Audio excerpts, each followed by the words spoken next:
Though I'm unable to join you in person, I'm delighted that the UK is able to resume our membership of the Pacific community. We've been working on this since 2018 and we're grateful for your patience. Now, of course, PitCam has remained a member and the UK has continued to work with SPC through projects such as the Pacific Commonwealth Equality Project and the Regional Pacific NDC Hub. But I'm thrilled that we can now work even more closely together on so many shared priorities, from promoting human rights and responsibilities to prosperity. Now, I know from many meetings that I've had with you how hard the pandemic has hit SIDS in particular, including even those islands that have managed to mostly remain free of the virus. So the sooner we bring this to an end, the more lives we can save, the more livelihoods we can protect, and the more we can focus on what are even greater challenges ahead. And chief among them, as you know all too well, is climate change. It's a global threat, but for small island states, which contributed so little to the problem, it is an existential threat. And at the COP26 in Glasgow, your voices were heard loud and clear, despite so many COVID-related logistical challenges.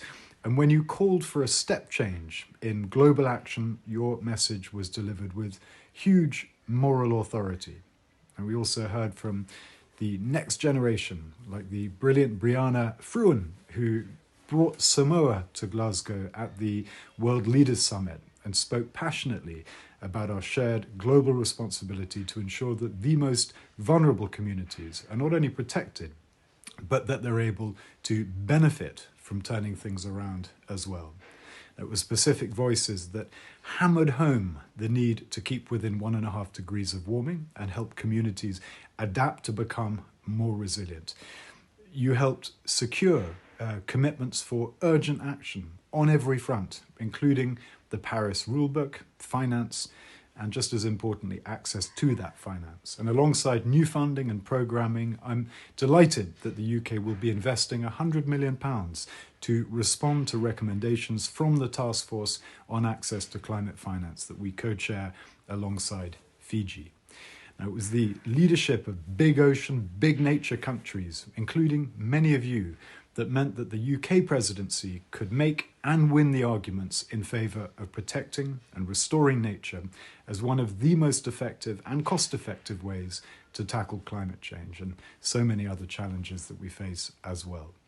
We brought nature from the margins of the margins into the heart of our response to climate change for the first time.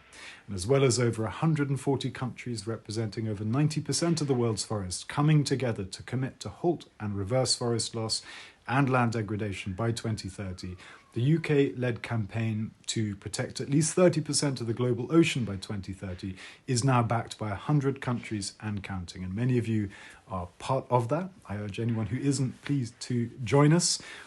Alongside billions of dollars of direct public and philanthropic and private investment to help and restore nature, we saw multilateral development banks and businesses and big financial institutions in command of trillions of dollars committing publicly to align their entire portfolios not only with Paris, but with the recovery of nature as well. And that is critically important because it is only by working together to shift those immense incentives away from destruction in favour of sustainability, resilience, renewal, that we can deliver meaningful change.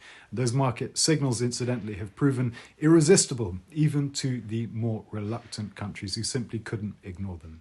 Now, I recognise, of course, that the gap between where we are and where we need to be by the end of this decade remains vast, and promises are only valuable insofar as they are honoured.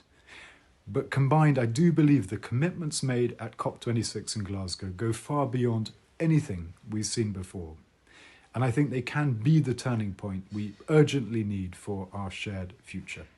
So in the weeks months, years ahead, the UK will do absolutely everything we can to maintain momentum, to inject real accountability, and to ramp up those commitments. And I have no doubt that the UK and the Pacific will continue to be at the forefront of making that happen, and that the work we do together through SPC will help us ensure that your powerful call to action continues to be heard all around the world. So thank you for inviting me to speak to you today, and I wish you all the best for the rest of this important conference, and I hope to see you in the Pacific very soon.